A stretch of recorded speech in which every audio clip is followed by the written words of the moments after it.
Un anciano y un siervo ministerial nos cuentan qué ocurre al interior de la organización Testigos de Jehová. ¿Por qué nos llaman tantas personas que dicen haber sido afectadas por los testigos de Jehová? ¿Quiénes de ustedes los conocen?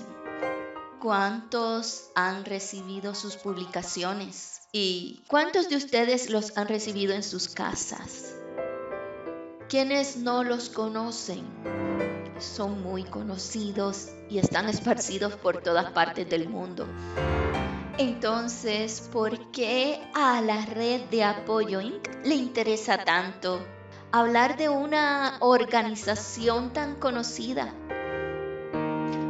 Por la cantidad de personas que llegan a nosotros pidiendo ayuda, porque dicen que no lo sabían, dicen no haber sido advertidos antes de haber entrado dentro de la organización, y todos nos cuentan que los invitan a una agrupación que entiende y que practica el amor al prójimo y a Dios. Y todos nos cuentan lo mismo, que adentro de los testigos de Jehová las personas dicen que te aman, así te castiguen con la arrogancia de quien se siente más santo, justo y más bueno, mientras te excomulgan, menosprecian y desprecian por tú no haber estado de acuerdo con su doctrina, ya que ellos son los que están con Dios, son el pueblo escogido, los 144,000 que se salvarán en la Biblia.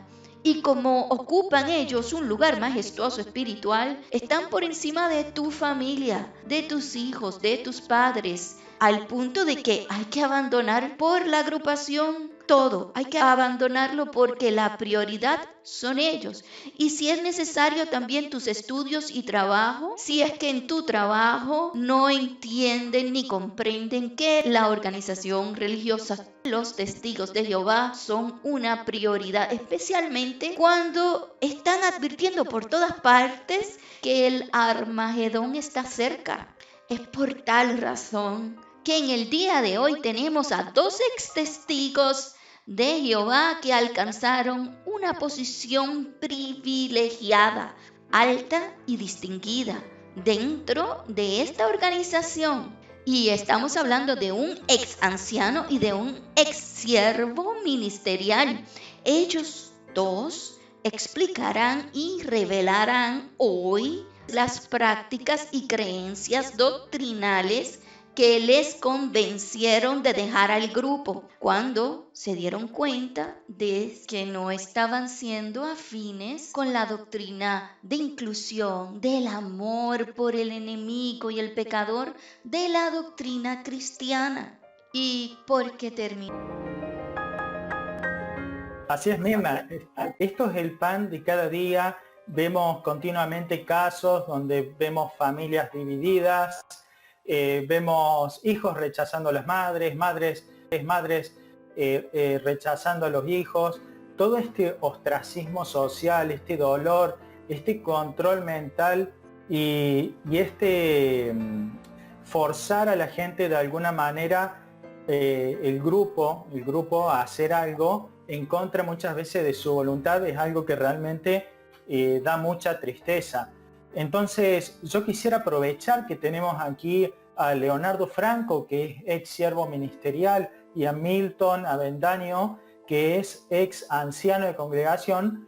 Cuéntenos, por ejemplo, Leonardo, ¿cuál es el problema? ¿Cómo lo ven ustedes? Bueno, buenos días. Yo considero que el problema, uno de los problemas graves que se vive con los testigos de Jehová, es una problemática que realmente es muy perentoria, es el hecho de que ellos quieren impedir que los miembros que están al interior de su propia organización tengan la facultad de acceder a otros medios de información distintos a los suyos, con el fin de que las personas puedan adquirir conocimientos allí.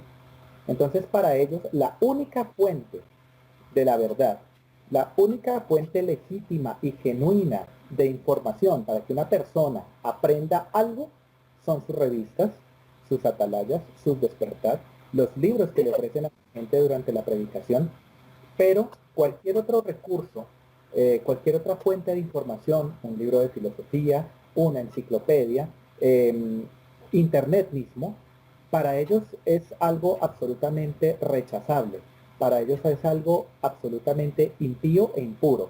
Entonces, lo que quieren hacer es ejercer un control mental tan fuerte sobre las personas que no se abran al mundo exterior y no aprendan nada de él, sino únicamente lo que dice en su organización, claramente violándoles el derecho que todos los individuos tienen a informarse libremente. Claramente es una dificultad porque lo que quieren hacer es que las personas no piensen y que las personas no ejerzan su derecho a informarse por otros medios, sino que únicamente se casen con lo que ellos piensan. Y pues claramente eso es una problemática que afecta y ejerce notable presión sobre los miembros de su organización. Y a quienes se salen de este parámetro, pues naturalmente sufren unas consecuencias que les llevan a una persecución y unos daños emocionales terribles, como me pasó a mí en su momento. Gracias, Leonardo. Y Milton, tú también, que has participado mucho, has estado en un cargo alto dentro de esta organización, ¿qué opinas acerca de esto? Sí, Daniel, la verdad es que es una problemática bastante preocupante dentro de la organización de los testigos de Jehová. El hecho de cómo se frustran inclusive sueños de muchos jóvenes que quieren progresar en la vida. Es algo increíble ver, por ejemplo, jóvenes que dedican sus años de vigor a una organización que posteriormente no les va a dar ningún tipo de garantías. Muchos jóvenes quieren emprender un estudio universitario o quieren progresar de algún modo, tienen de pronto algún don, un arte que quieren explotar y finalmente la organización lo que quiere es aprovecharse de toda esa juventud, de todo ese vigor para sus propios intereses. Y lamentablemente pues es algo que ocurre a diario. Finalmente muchos de ellos se dan demasiado cuenta tarde de lo que implica el dedicar tanto tiempo a la organización, ya sea el servicio de precursor regular o ser un betelita. Todo eso implica un tiempo y un esfuerzo y se sacrifican otras cosas que quizás uno quiso hacer y tenía algún sueño por cumplir. Eso es algo que me preocupa y precisamente la finalidad de este video es eso, concientizar a las personas a que realmente investiguen la otra parte o la otra cara de la organización. Milton, tú estuviste como anciano, tenías un liderato muy alto. Como anciano, sin embargo, a muchas personas les ofrecen y los llenan de la ilusión, sobre todo a jóvenes, precisamente tratan de ilusionarlos con la posibilidad de convertirse en ancianos, les prometen casa, les prometen poder, impacto en las personas, respeto, reputación, sin tener que estudiar, sin tener que terminar sus estudios. Sin embargo, de esta manera también fue la estrategia que utilizaron de alguna manera, o sea, te ilusionaron para que precisamente llevaras a cabo este tipo de trabajo, o sea, con este tipo de promesas, entraste, te convencieron. Si fue así, ¿cuál fue el impacto y cómo te impresionó? ¿O qué fue lo que te llevó a ti a lograr? Bueno, yo creo que cada ser humano quiere en su interior el progreso. El ser humano realmente para su progreso personal, espiritual o de cualquier forma, el ser humano quiere avanzar.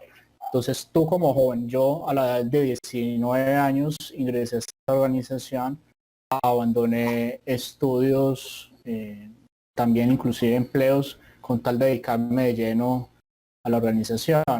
Entonces uno lo que hace es sustituir esas metas que uno tenía, quizás eran metas personales que lo hacían a uno crecer como persona, entonces uno lo que hace es, bueno, ya no tengo esas metas, vamos a ponernos metas dentro de la organización.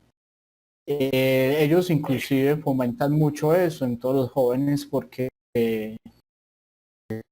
hay en las congregaciones deben haber personas que lideren. Imagínate una congregación sin un anciano, sin un siervo ministerial, no existiría la congregación. Y la organización sabe que hay inclusive necesidad en ese ámbito. Entonces ellos, mediante sus publicaciones, las reuniones, constantemente nos están aconsejando, nos están estimulando a que nos pongamos esas metas. Yo puedo decir que lo hice de una forma sincera y traté de seguir los principios que se me inculcaron y ser lo más congruente posible. Y me puse las metas de progresar. Primero fui siervo ministerial y posteriormente fui anciano. También fui precursor regular. La idea mía era servir a Dios, servir a la comunidad. Pero finalmente uno se da cuenta que detrás de eso te están manipulando. Lo que ellos quieren es que haya personal gratuito sin paga para que su organización como tal crezca. Y uno sacrifica sus propios intereses por fomentar los intereses de ellos como organización. Y es cierto que ofrecieron o precisamente te facilitaron hogar, te facilitaron una casa, te facilitaron un templo o una iglesia y hiciste dinero, o sea, como ellos lo prometen, o sea, vas a tener suficiente dinero como para sobrevivir cómodamente. Esas son las promesas que ellos hacen, ¿sí o no? O bueno, en realidad cuando uno se hace voluntario, o sea, todo eso es voluntario, no recibes ningún tipo de pago. Quizás en el caso de los siervos especiales de tiempo completo, los betelitas, superintendentes viajantes, precursores especiales, ellos sí reciben una mesada, pero eso no es un salario. Y inclusive gran parte de los gastos que ellos tienen no los asume ni siquiera la organización, sino que son los mismos hermanos de las congregaciones. Ellos, pues desde luego que hay que garantizarles un techo, pero no es que tengan una casa propia. Ellos no tienen ese tipo de aspiraciones de tener una casa o de tener, no sé, un carro, de progresar en cuestiones materiales. Ellos lo que quieren es progresar en cuestiones que tengan que ver con la organización. La verdad es que ese es lo preocupante, que uno también me envejece, que uno necesita garantías, por ejemplo, tener una prestación social.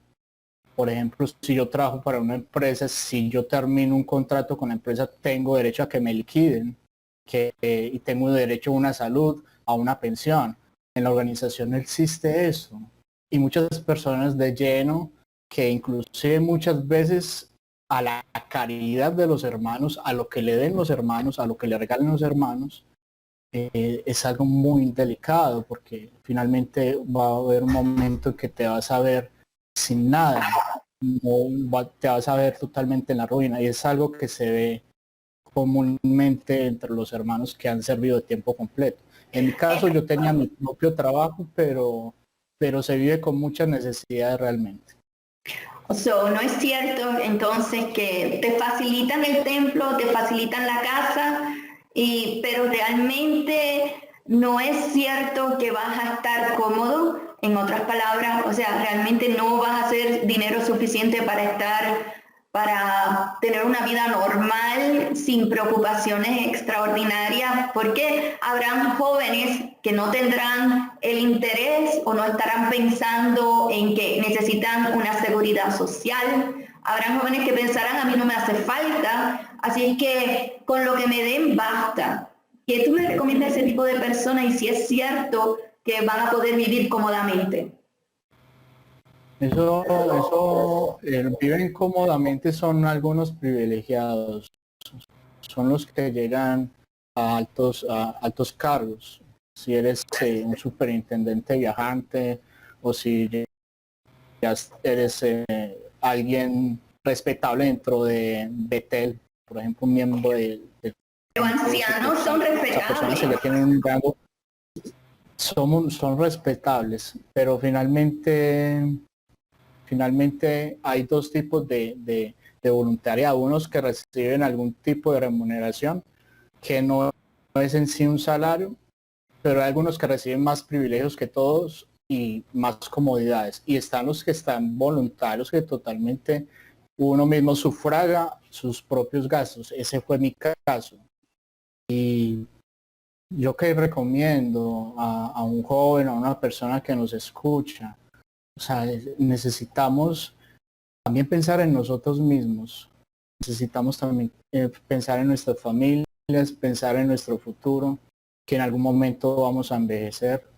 Y la organización te dice, no, es que el fin está muy cerca, pongamos en primer lugar el reino.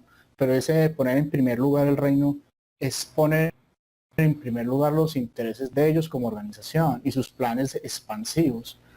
O sea, te están consumiendo tu tiempo, que es lo más importante. Tu tiempo nunca lo vas a recuperar, el dinero lo puedes recuperar tal vez, pero tu tiempo no. Hay que amar al prójimo como uno mismo, si es que de verdad promueven el principio cristiano, que eso es lo que promueven los testigos de Jehová, ¿no? Sobre eso, Ujú. Leonardo y Milton justo han nombrado algo muy interesante que tiene que ver con el tema de la exigencia, toda esta exigencia de tiempo, de dinero, de que pongas todo para el grupo, ¿verdad? Y eso me recuerda a lo que pasó en el 75. En el 75, ustedes deben saberlo, los testigos de Jehová se encontraban predicando de casa en casa que venía el Armagedón ese año. Y debido a esa razón es que muchos testigos de Jehová se los exhortó a dejar de estudiar, a no hacer estudios terciarios, a no casarse porque el fin del mundo estaba a la vuelta de la esquina, y algunos hasta vendieron sus casas, ¿verdad?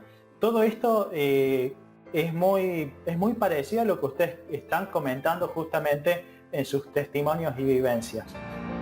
Sí. Y nosotros estamos para ayudar y tenemos que entender que amar debería ser el principio de todas las personas que precisamente viven la fe supuestamente, ¿verdad?, cristiana, o la fe de acuerdo a la religión que ustedes practiquen.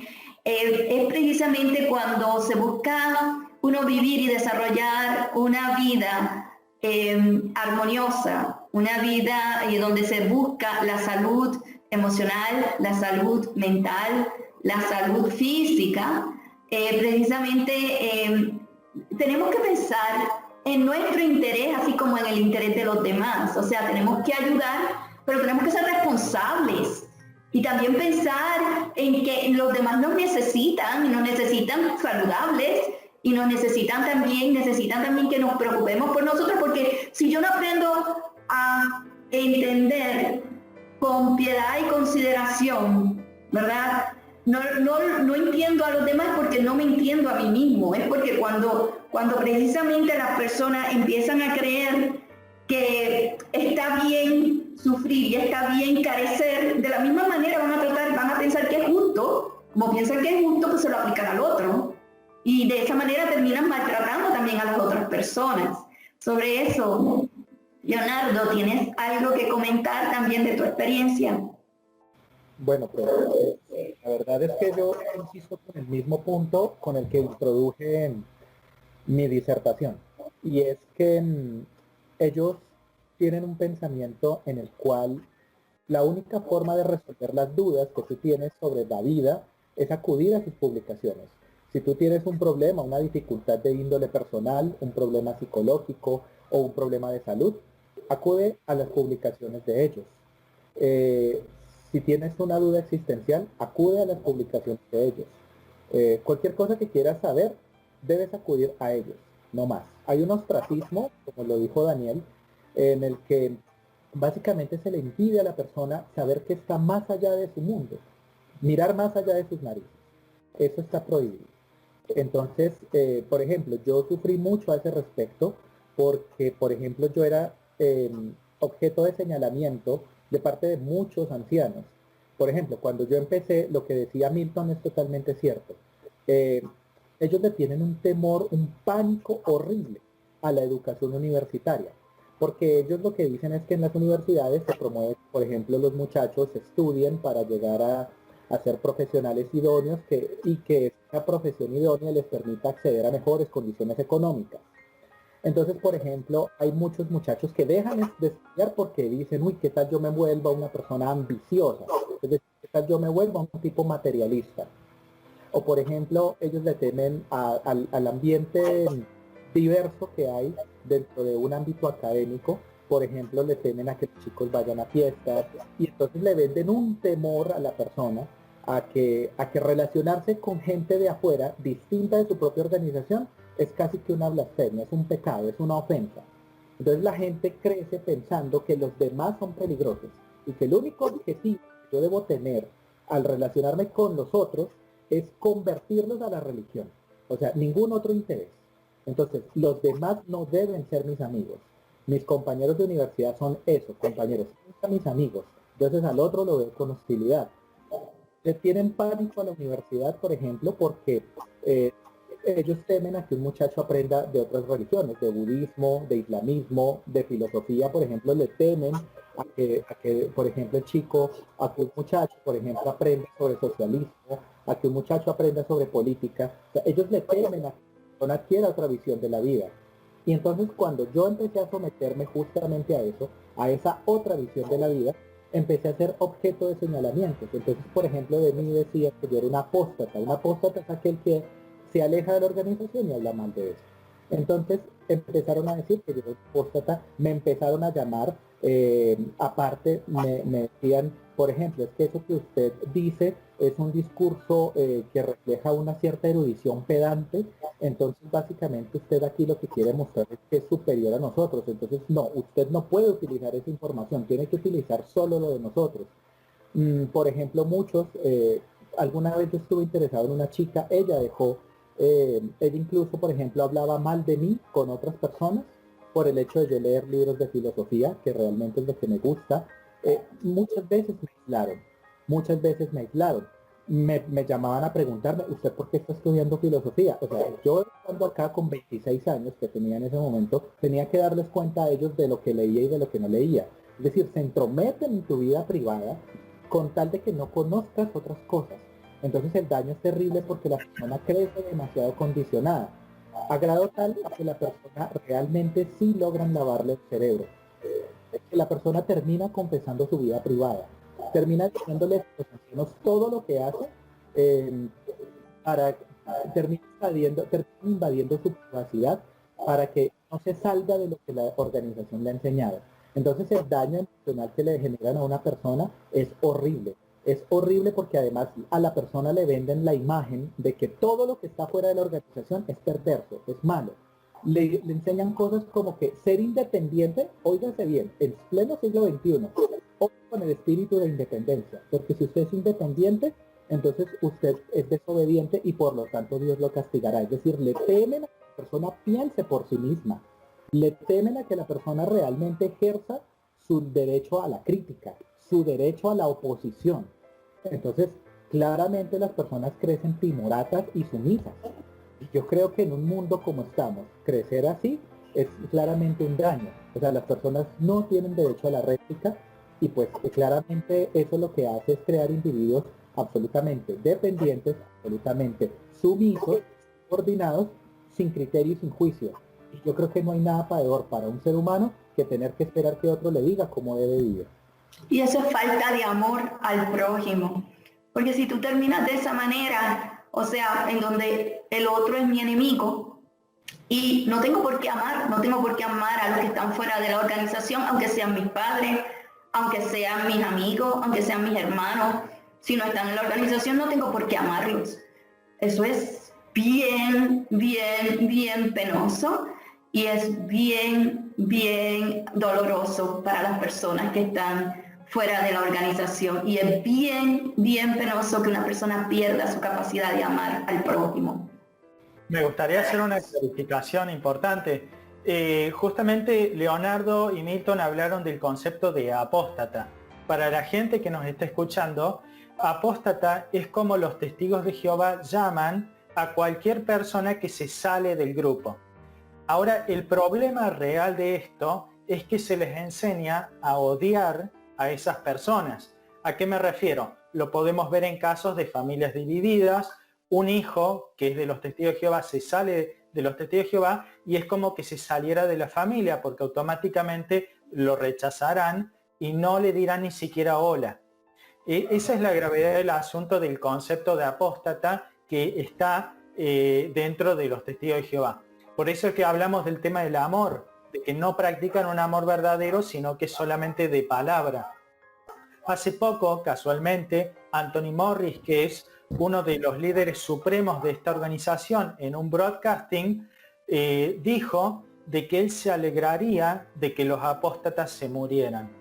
Y evidentemente esta palabra apóstata es en el sentido justamente de los miembros que se han salido.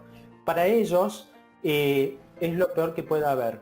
Es algo desagradable, es algo que no tienen que dirigirle la palabra ni aunque sea un familiar. Por eso es tan grave este concepto de apóstata mal manejado dentro de los testigos de Jehová.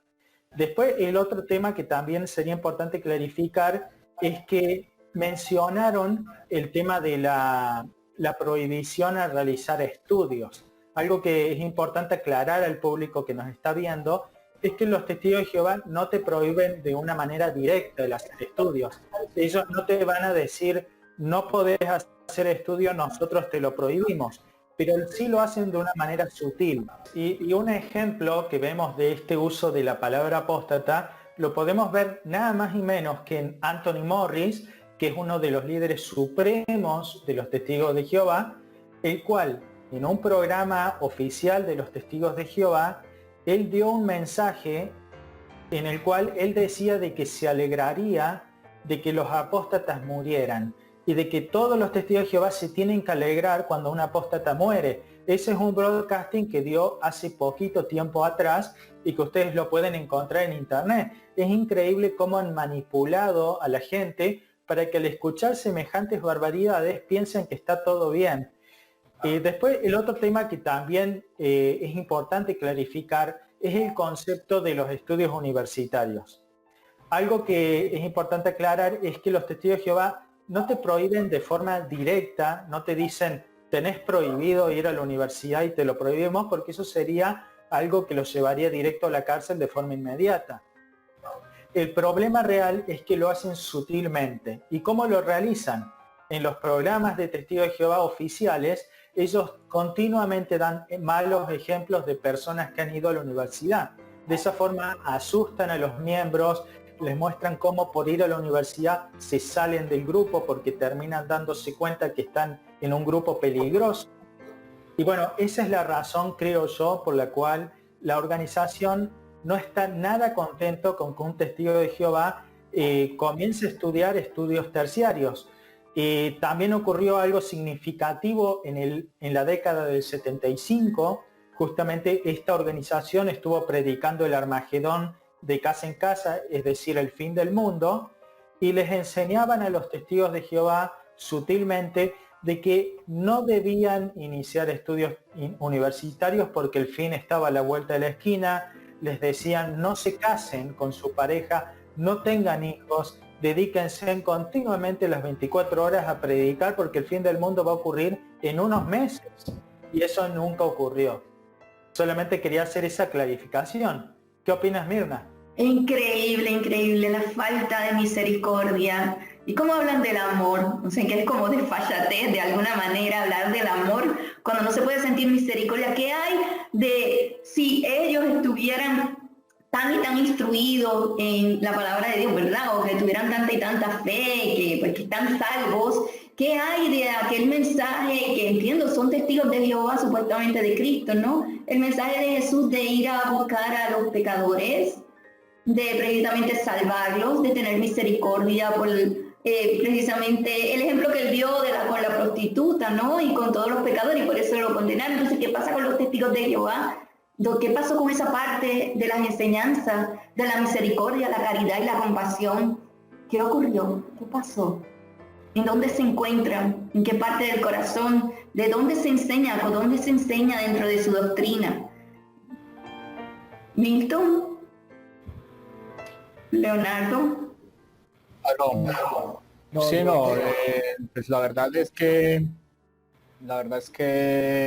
hay muchas cosas delicadas dentro de la organización. El punto es de que las personas llegan a un fanatismo. Yo creo que cuando llegas a los extremos, yo creo que ahí ya hay un problema.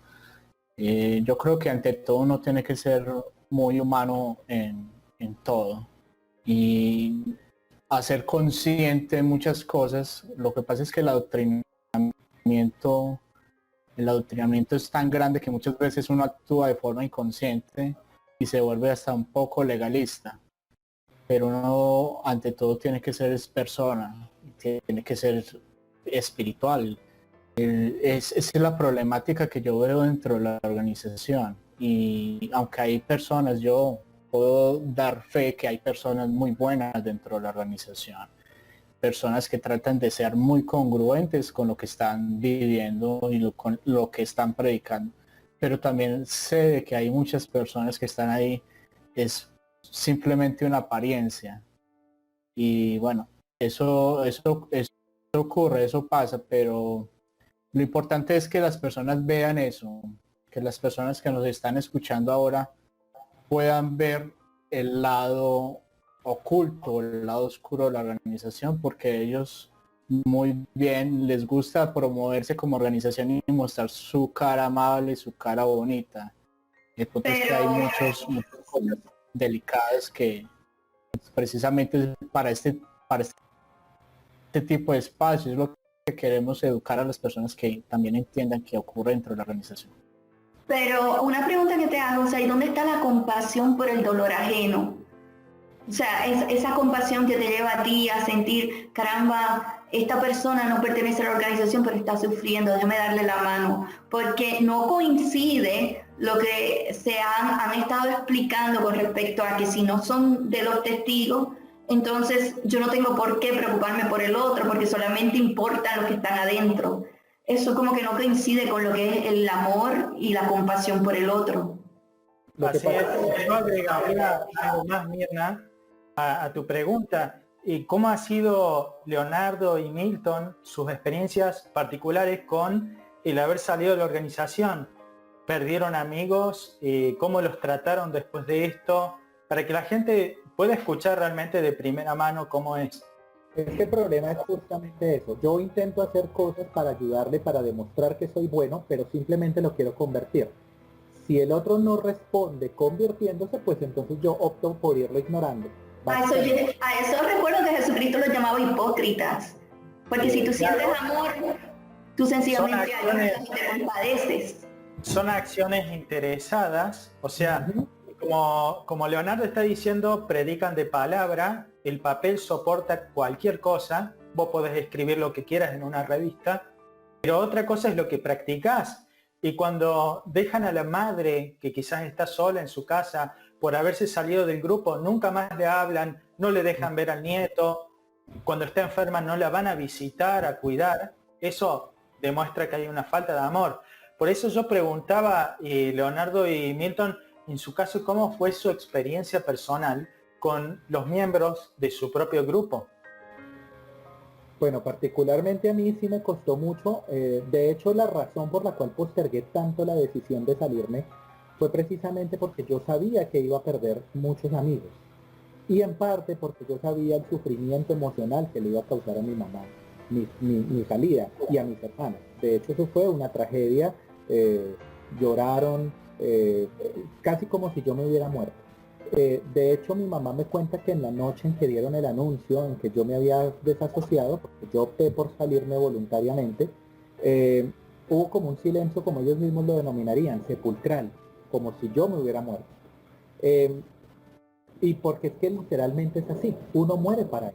Un detalle también importante clarificar, la enseñanza oficial de la organización es que hay que dejar de pasar tiempo o de dirigirles la palabra a los que ellos llaman apóstatas, simplemente por el hecho de que se salieron afuera, ¿verdad?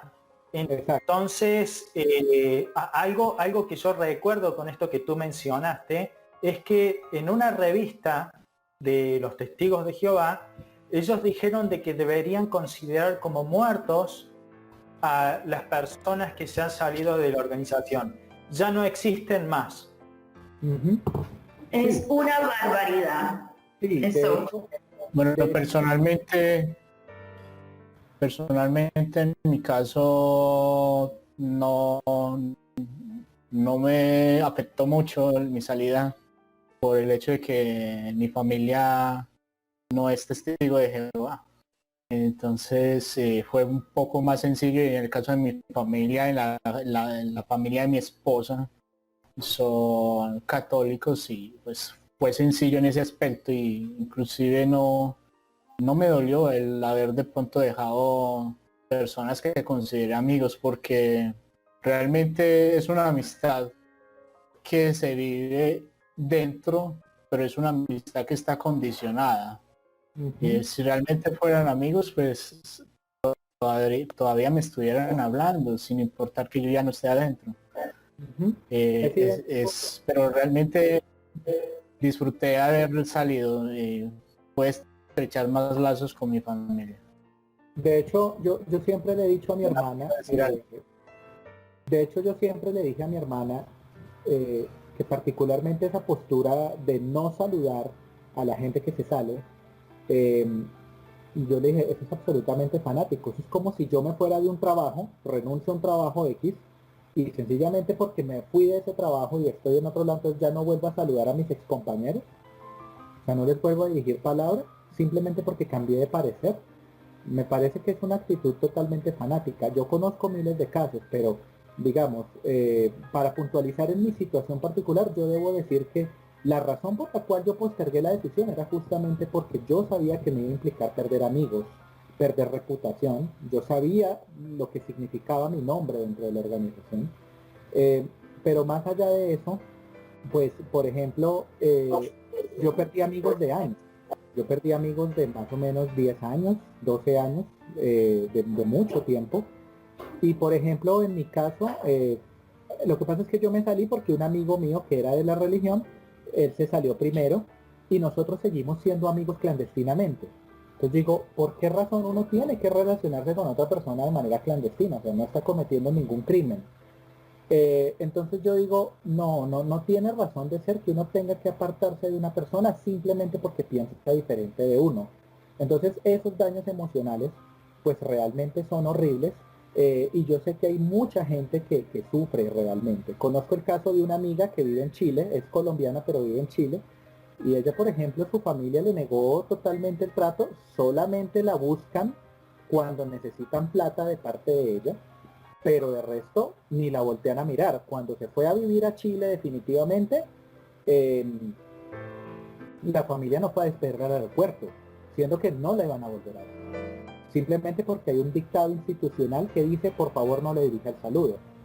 O sea, no es una organización totalmente punitiva, draconiana, en donde todos lo llevan al extremo, y en donde claramente mucha gente, si no se va, es justamente por eso, porque yo estoy seguro que donde permitieran que la gente que se va vuelva y salude común y corriente como si nada pasara, estoy seguro que mucha más gente se iría. Pero precisamente mucha gente no se va condicionada por ese dictamen, por esa interdicción.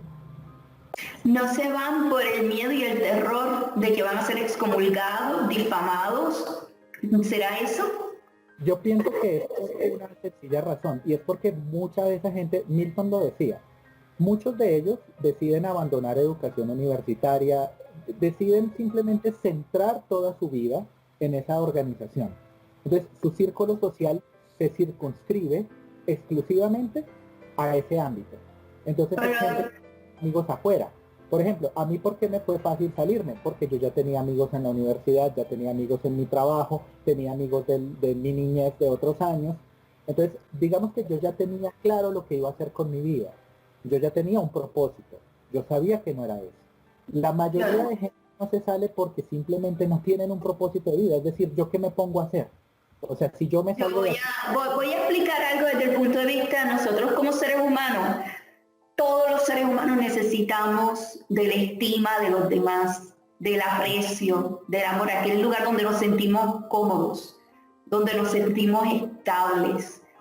El uno tener un propósito de vida te ayuda a centrarte, pero cuando uno desarrolla relaciones humanas en un lugar cerrado como lo que estás hablando, las relaciones que se desarrollan son con la gente que está en ese lugar. Por eso la estrategia de considerar a los demás perdidos, no te tienes que comunicar con los que están fuera, porque son como un pecado, como pecadores, es una estrategia que realmente es una manipulación que funciona, porque tú rompes relaciones con personas del mundo para desarrollar relaciones con personas de un grupo cerrado. Y esto es lo que se llama, lo que todos conocemos que se llama presión grupal, que uno sufre desde niño. Por eso los niños que sufren de bullying hasta se matan, ¿no? Eso lo sabemos. Y personas que inclusive sabemos de muchos casos hasta en Facebook que han sufrido de bullying, que también han cometido suicidio, porque el dolor es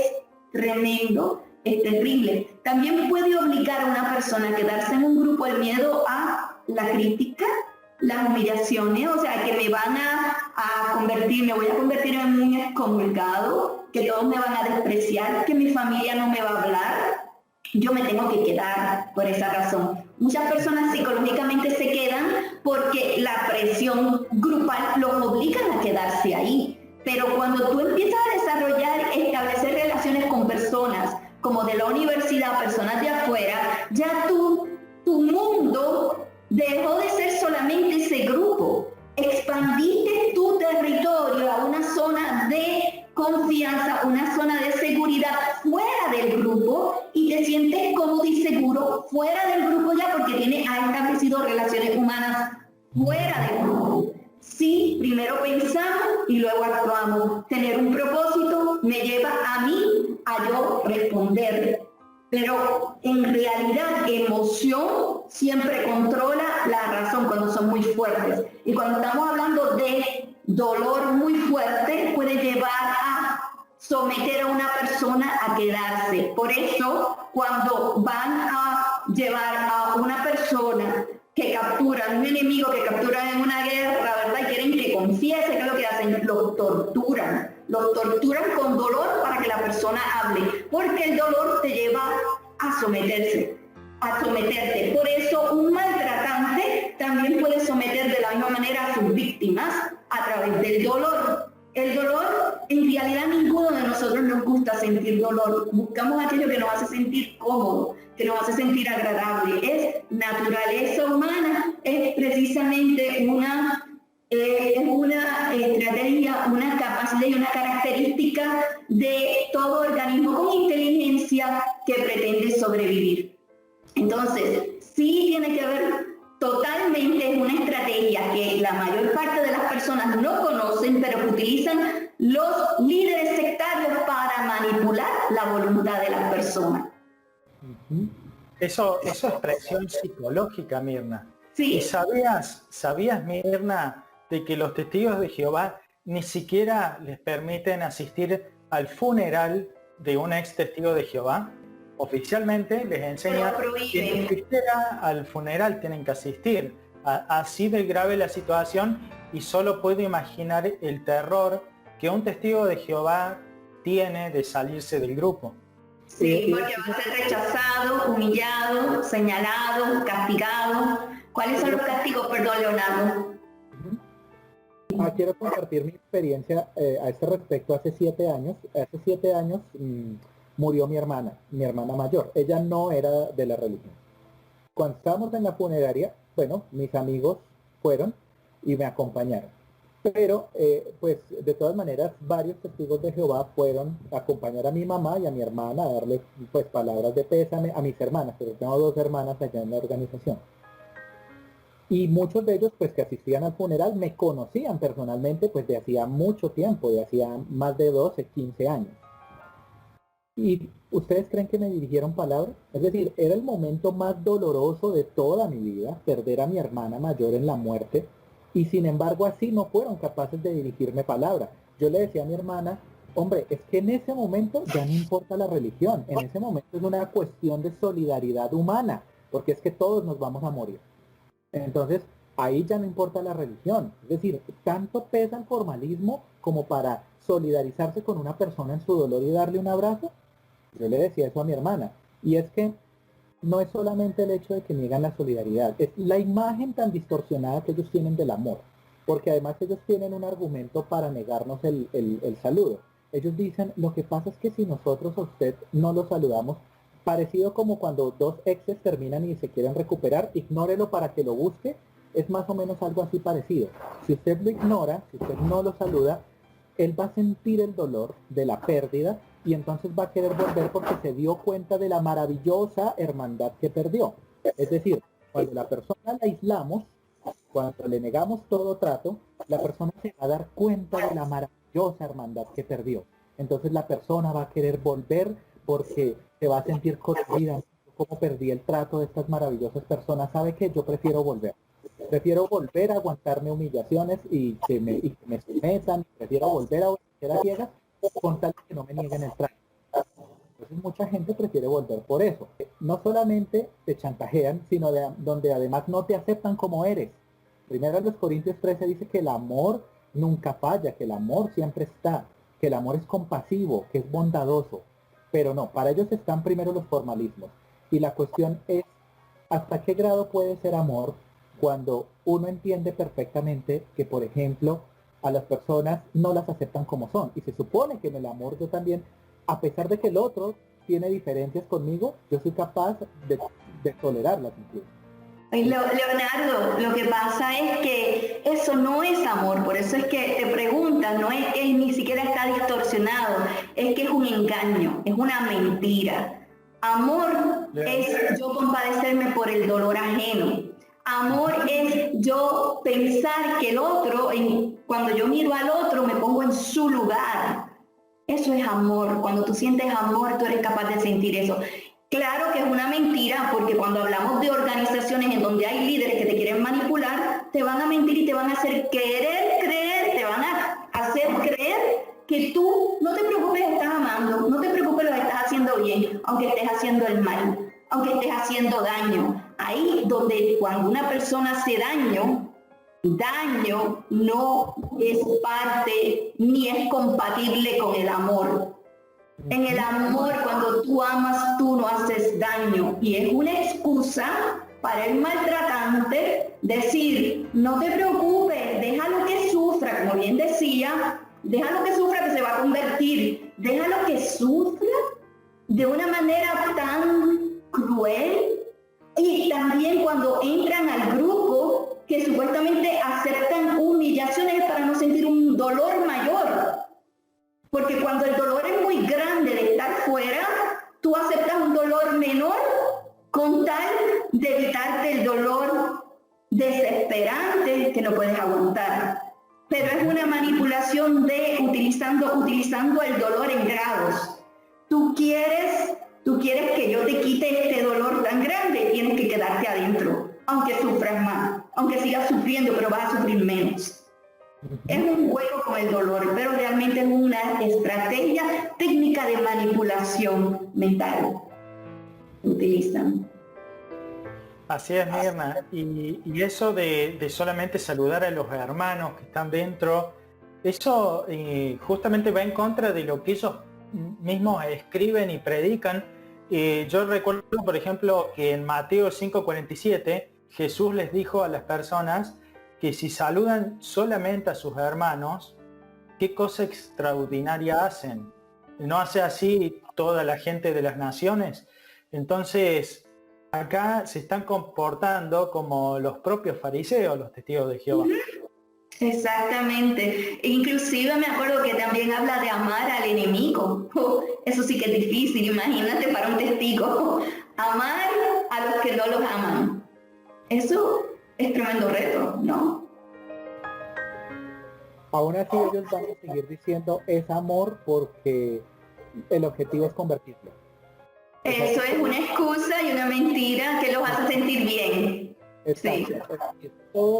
Todo acto está, ellos con el discurso del amor con su discurso del amor, Sí. todo está encarrilado simplemente a lo que dice Milton, a engrosar sus intereses. Un amor hipócrita, falso. No más, no más. Realmente es la única intención, porque no es como tal que los otros se sientan bien, es simplemente engrosar las filas de adeptos. Sí, realmente esta es una invitación que le hacemos a todos los testigos y testigos de Jehová. Si realmente quieren hablar del amor, practíquenlo. Amen al prójimo como a ellos mismos. Sufran por el otro, o sea, pónganse en el lugar del otro y sientan compasión sobre todo por sus seres queridos, aquellos que los aman, aquellos que ustedes han dejado. Es pensar en esa persona, es ofrecerles el corazón, el amor, es sentarse con ellos como lo hacía. Supuestamente son los testigos de Jehová, ¿no? Jehová de Jesucristo. Jesús se sentaba con los pecadores. Pues si ellos consideran que esos familiares que están fuera son pecadores, siéntense con ellos y sigan el ejemplo. Porque van a predicar para hacer lo contrario, porque van a mentir y engañar. Yo quiero aportar algo, y es que la organización de los testigos de Jehová, pues en su fachada está el tema de la religión, pero hay un tema también de intereses propios, de intereses de organización, de fines lucrativos. Pues, no sabemos en realidad quiénes son los accionistas de la corporación Watchtower, pero sabemos que hay un grupo de accionistas, y también sabemos muy bien que donde ingresan más dinero no es por las donaciones que dan los hermanos, sino por su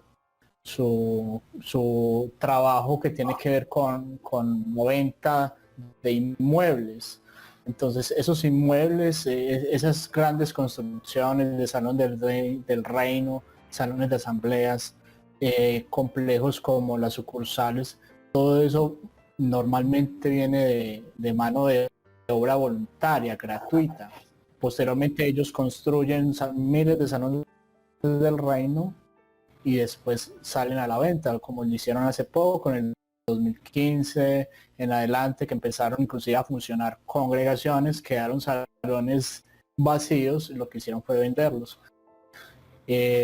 O sea, se engaña a las personas de que son los intereses del reino, pero son los intereses de ellos como corporación.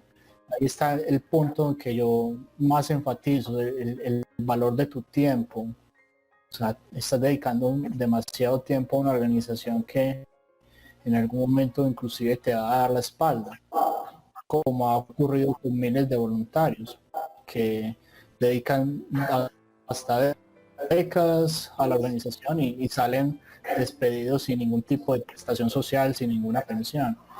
Y entonces es algo que es bueno que las personas conozcan, para que se haga conciencia de que no es bueno que se juegue así con las personas, bajo ese discurso de que se están haciendo cosas por el reino. Quería nombrar lo que dice en la atalaya del 15 de febrero del 2009, página 27. Dice: por otra parte, Jesucristo ha nombrado al esclavo fiel y discreto sobre todos sus bienes, o sea, sobre todos los intereses del reino en la tierra. Entre estos figuran las instalaciones de la Central Mundial de los Testigos de Jehová, las sucursales, los salones de asamblea, los salones del reino de todo el mundo, así como la comisión de predicar y va siguiendo. Pero esto muestra de que ellos se consideran como quienes están sobre el reino y que son los dueños de los salones del reino y todas las demás instalaciones, y es por eso que hacen negocio con todas estas instalaciones que construyeron con el sudor y lágrima los propios miembros de la organización. También he escuchado que hay hermanos que eran siervos de tiempo completo, actualmente los han despedido. Me imagino que el despido también va a ser masivo. ¿Qué pasa con estos hermanos? ¿Qué pasa con ellos? Que son personas que salen sin ningún tipo de prestación, no van a salir con una liquidación, no tienen un fondo de pensión, no tienen una propiedad o algo para subsistir, y ahora que hay tanto desempleo, y tampoco tienen estudios. ¿Qué va a pasar con estos hermanos? no solamente esto que dice Milton, sino que además tampoco tienen estudios. Entonces, ¿qué van a hacer el día de mañana cuando la organización los abandone? Es preocupante porque hay hermanos que literalmente se quedan en la ruina. Se quedan en la ruina y pues, la organización no va a bailar por ellos. Ellos simplemente se lavan las manos y ya. Y confíe en Jehová, confíe, tenga fe, porque o sea, si usted no tiene fe, entonces no va a recibir bendiciones. Bueno, en fin, el punto es de que eso es algo que pasa y que muchos de esas personas que han despedido, muchos ya ahora están muy mayores en edad, pero cuando entraron a personas jóvenes, personas de 20 años, personas que tenían todo un vigor y una carrera por delante, un sueño por cumplir, y fue sacrificado ese sueño por dárselo a la organización. Es irónico que te digan a ti, me voy a quedar con tu dinero, ¿verdad? No, pero ten fe, no dudes que tengo buena intención, pero olvídate de los millones, acá están bien protegidos. Así es, Mela, así es. Por eso le aconsejamos a la gente que una de las cosas que también tienen que hacer es ver la historia del grupo antes de entrar, que se informen, que vean la experiencia de otras personas antes de decidir de que ese grupo es la religión verdadera, entre comillas. Entonces, nuestro consejo también es que averigüen de la historia. Lo que ya ha pasado con esta organización les puede ayudar a prevenir todos estos problemas al informarse. Y pues naturalmente sí hay una arrogancia porque ellos pretenden no solamente engrosar sus filas de adeptos, como ya lo dije, sino que ellos pretenden vender una imagen de sí mismos como una organización inmaculada e intachable. Milton decía, y de eso yo también doy fe, supongo que Daniel en su experiencia también coincidirá, hay personas muy buenas dentro de esta organización, pero también hay personas malas, perversas, hipócritas. Y a lo que voy es a que ellos pretenden mostrar una imagen de sí mismos como una organización impoluta. Ellos pretenden vender una imagen de sí mismos como nosotros somos perfectos, o nosotros somos una organización prístina, íntegra, honesta, próvida. Y resulta que muchas veces no se dicen ese tipo de cosas como los de los abusos sexuales, porque ellos le tienen un pánico a que la gente conozca la verdad acerca de las problemáticas internas que ocurren.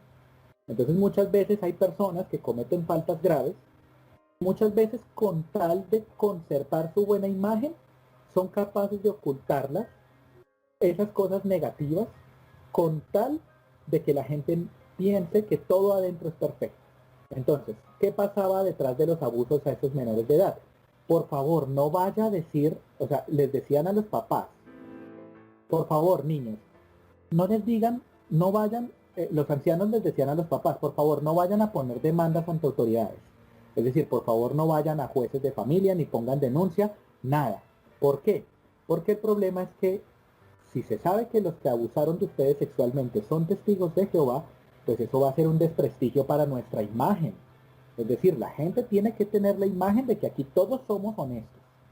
Entonces, tapemos esto para que la gente piense que somos perfectos.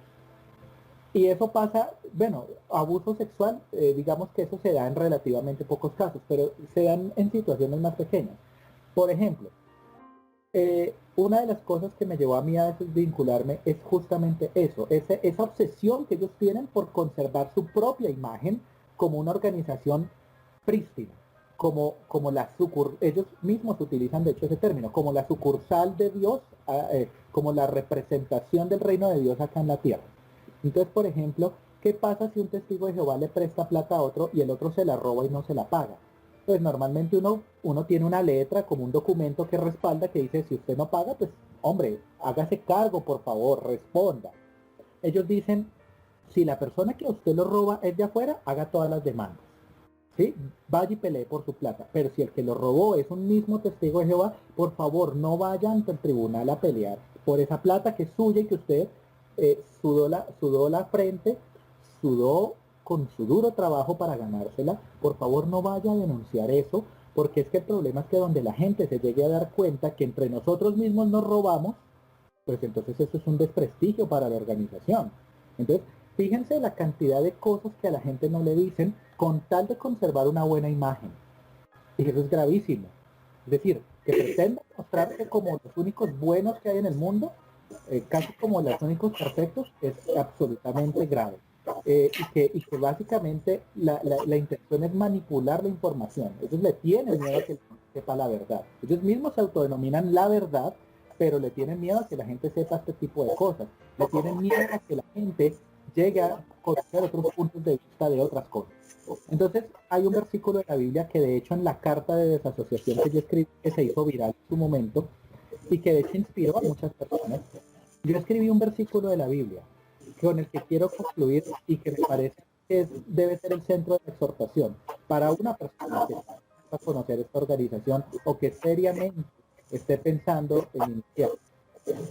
Es un lazo cuando el hombre terrestre ha clamado temerariamente santo y después de los votos está dispuesto a hacer examen.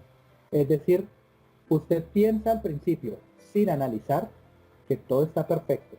Y cuando usted está adentro es que se da cuenta de la cantidad de falencias, de la cantidad de corrupción, de la cantidad de errores y la cantidad de situaciones ignominiosas y de vejámenes que usted puede encontrar adentro. Entonces, analícelo bien, no sea que después se arrepienta. Porque, como yo digo muchas veces, prefiero mil veces